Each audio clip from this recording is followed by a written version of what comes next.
We're going to continue our high school coverage pickup. Of course, last night was basketball, but now we're getting back to football. Well, we got a new kid on the block working for the state, Lou Bezjak, who covers high school football here in our city, of course, the whole state. And Lou, we're glad to have you in the metro. I know you've been down in the PD for a lot of years. I'm a PD guy, being from Paisley. Yeah. We're PD people, so good to have you. Thanks for having me on. It's good to be here in Columbia, and it's getting used to everything, and it was a good week of high school football last week, and another good one on tap. Well, we kicked things off last week with our Sonic Friday night rivals, Dutch Fork against Greenwood, a rematch. These two teams played last year. Dutch Fork won 45-19.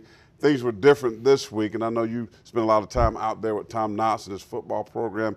I was a little covering the game. I mean, I was shocked what I saw. I didn't see fire. I saw a team kind of on their heels most of the time. What's going on in your opinion with Dutch Fork? Is this the same team, or is Tom Knotts going to have to coach really good this year? Yeah, he's got his work cut out for him a little bit. Being out there last week leading up to it, I know he wasn't happy with his team. I think they lacked the fire, maybe the discipline and everything. And I think he got a lot of young guys, got some injuries early on, and just didn't really gel. He thinks they're a work in progress, and we'll see as the week goes on. It doesn't get easier this week against Goose Creek, but I think it's not going to be the Dutch Fork team we're used to rolling over people each week. It's going to take a little bit of work, and definitely going to have to get better after last week's performance. Well, one of the big games also was Blythewood and Rock Hill. Nobody really knew what to expect from Blythewood. We know they had a really good quarterback in David Israel. Dan Morgan has done a really good job out there, but still not to where he wanted, I should say. But last week they beat a good Rock Hill team on the road, and David Israel played well. They got a good performance in their defense, and I like the running back Osei Thomas. He runs between the tackles, but he can get outside, and a lot of weapons around Israel, a lot of defense.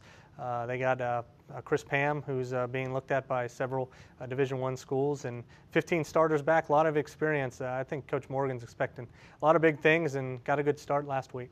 This week, a lot of teams, their first game, they didn't have week 0, but they start off this week like the Lexington Wildcats, a team that I know you're high on.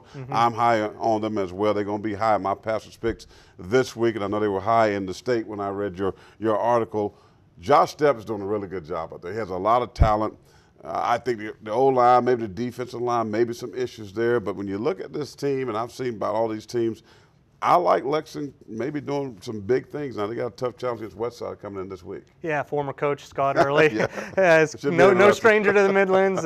Talked with him today, actually, and he wasn't on board. I mean, the schedule was already made out before he got there, and he wouldn't have played this game. But he said he has high praise for Coach Stepp, and said it just wasn't good fit either way for him or the school, both ways. But they went their mutual ways, and he's doing a good job at Westside, and he's going to have his hands full. Lexington, we got Hopper and Carroll, two good. Got a receiver and running back. Quarterback situation, they've had a couple. I got Baker, and they got the other kid, and so I don't know. Once I get that figured out, I think big things are ahead for this team. I like the Lexington football team. I think they're going to do well. Now, here's something I think is intriguing. Coach Sharpie and Brooklyn Casey, they went and took care of Fairfield Central last week, a big win for them. I actually picked Fairfield to beat BC. Now this team looked to be pretty good. I like their line, I like their linebackers. The defense is very solid. This is a sneaky team, this BC team. Yeah, and the way they did it, quarterback Conzi Brown gets hurt, cramps. They bring Coach Sharpie's son, freshman Reed Sharpie, comes off the bench. Freshman, was quarterback in middle school last year, and threw a couple touchdown passes. They had two guys rush for over 100 yards. So confidence, they definitely they have the confidence, and they play the good defense. Like you said, they were down 12-0, but things started going their way and turned things around, and now got to go to Airport, which is going to be improved, and didn't play last week, but they have a lot of talent and a lot of weapons on offense. And finally, a guy that you've covered for a long time, Coach Perry Parks, while he was at Coastal Carolina. He's now the new coach out at Ridgeview High School. Guy that I really like what he's doing over there with Ridgeview, and got guys motivated. They take on Blythewood this week. Tomorrow I'm going to have Coach's Corner. I'm going to have both these guys in the studio with me.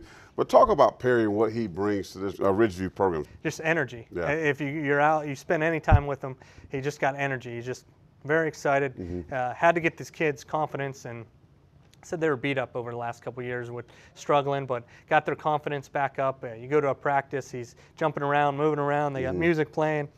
He's really energized them, the team, and the community. Lou Bezjak of the State will be a contributor right here with our Watch Fox Sports as well. You can catch him on our Sunday Friday Night Routes with me and Jim Baxter in our pregame show, and we're glad to have you and appreciate all the things that you do for the State paper. That's going to do it for sports. We'll come back in a moment.